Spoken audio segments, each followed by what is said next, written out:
Buona baga saya nagan. Baga oli nuti genye. Akamiti la doya na ragana. Akagari bai akagari tole. Tole? Akagari. Warra nufini malje tume. Isini taaf tunjanan. Isini taaf to. Gammachu oromo tira kona fudachudha. Dirama ogada oromo tin kodara fudachudha. Hanjini ketin jani. Dawatan jang kuno. Bol de sino ma tume warrafe. Warrafe malje tu. Warrafe ni. Ugafat gaya ni. Aye.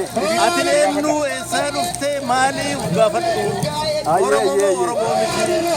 Akasa. Oromo nada oromo ke senjir oromo te indan dau. Akasa. Ufi ugafat tu jadi. Aye. Nama baraterra baratu. Nama be kurra beki. Aye. Maenu sektori nyaba ufate. Ke sanu pina saini. Aye. Bagala to buana mo. Direne chaka magala Toronto da wonni fakatu kololle fakatu circular kololle fakata markan magala Toronto da ayane sa direvatan kololle fakata la misa akasa kololle ta unsa kuni wan adda isa tolcha ora arsade maleka kana dunyar makata kallenji Aye. Araba gamma dalire. Ayana kanat. Kuni wanni agar jumali sete. The world point of view of Oromo. Ala kafakatu. Gurracha kana. Ima kana adi kana. Akka ini tolda akka ni na now versikai tu. Aye. That makes this marka in the region special. Aye. Kana tu region kana region adda. Itu kana. Bakal tu wala Oromo daf. Aye. It shows the Oromo knowledge, the Oromo school of thought. Oromo na kami yada, akami tojet, akami tibula. Wan dabala manjiru, wan ni jiru ndada unjiru. Dire kana kagal kilali, dire pula kagal. Filosofi Oromo da kajiru dire nya garsi jakuni.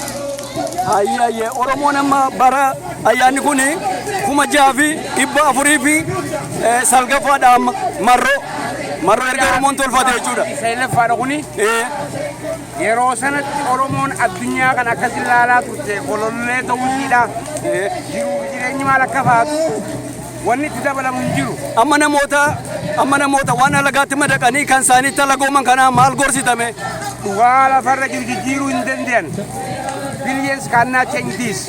Aye. The Oromo school of thought. Aye. Barakum jadu wan kana tuge ifate. Wala nakati nothing can be changed. Aye. School in university you can't change this reality.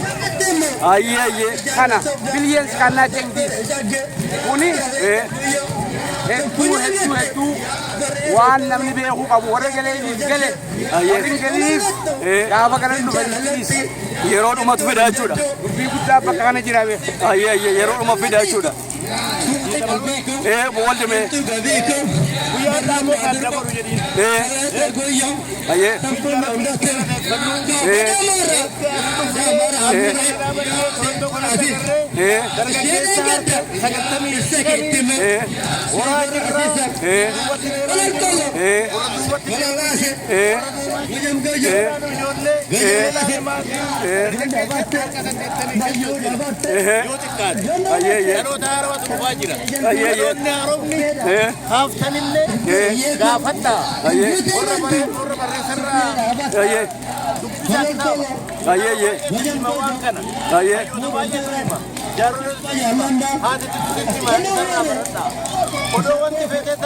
namni Oromo ni mukatti amana lagatti amana jedhu suni nama ufii rabbitti namane tokko jedha malee kabira jedheen danda'u kabira waan jedheen dandeenyeef kana gaafadha haatee gaafad abbee gaafad akaakayyuu kee gaafad kitaaba dubbis kana godhu golga amantii nyaapaatti keessatti dhokatee kana hojjetaa malee wanti inni hojjetu Oromoon hojjetaa jira malee Oromoo gaafadhu. Amanteen keellee aadaa waatiin qabaachuu baatte amantee tun qabu. Ati yoo aadaa kanaan beekamuu baatte yoo akkana ifuu baatte yoo akkanatti bareeduu baatte yoo ka gandaa uffattee deemte yoo afaan gandaa dubbatte eenyu sii dhaga'a rabbiin si uume siin dhaga'u. Akkuma warri jedhullee nabiyyi afaan isaatiif maqaa isaatiin kenneefii jedha kitaabni keessanillee.